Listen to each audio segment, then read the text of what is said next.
Hi, I'm Lynn Morgan, your slipper-shod pastor. I'm here today to give you an update on the hearing aid eating cat. That is Oliver, the 21-pound puddle of a cat that ate my hearing aid. Didn't actually eat it, just chewed on it enough to destroy it. Well, I've replaced my hearing aids, and so I hear about as good as I can with electronic intervention. And so the cat and I have an easy peace with one another. But you know that cat, that great puddle of a cat, it loves eating like, well, you'd expect from a 21-pound cat. And when it wants to eat, it is incredibly mouthy. It is a crying, meowing, relentlessly asking cat for food, which is annoying. But, it's more than annoying. It really is kind of insulting because Sandy and I are pretty, no, not pretty. We're extremely faithful. We keep breakfast, dinner hours with our dog and the cat faithfully.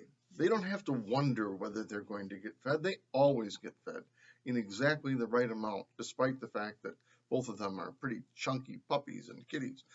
They get fed the way they're supposed to be all the time.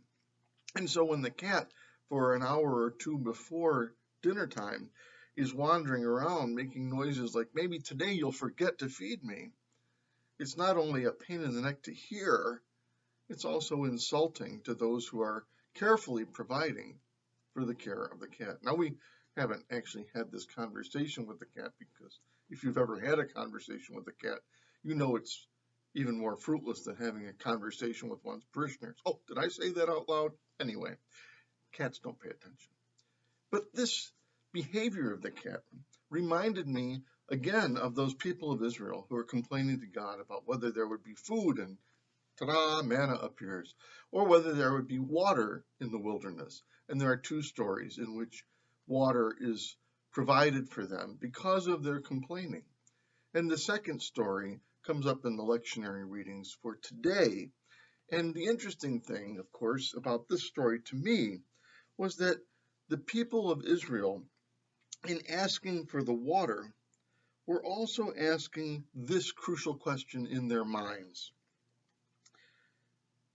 He called the place, that is Moses, after he produced water, after the people were complaining, he called the place Massah and Meribah, that is test and quarrel, because the Israelites quarreled and tested the Lord, saying, "Is the Lord among us or not?"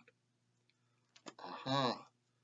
Just like the cat crying about whether there'll ever be food again for his poor, enormous body, the people of Israel were crying out to God, imagining that maybe God wasn't among them anymore because they couldn't see a source of water on the horizon.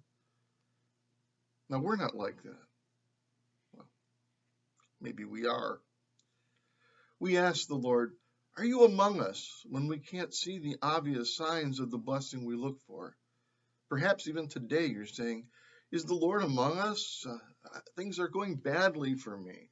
Things are anxious and bad, not just in this general environment of the coronavirus, but maybe there's something in addition that's troublesome in your life, and your question, is the Lord among us?" The answer is always, indeed. God is among us. The God who brings water in the wilderness and providence where there seems to be no source for us is among us. And our faith needs to rest in that. So stop your caterwauling and trust in the Lord.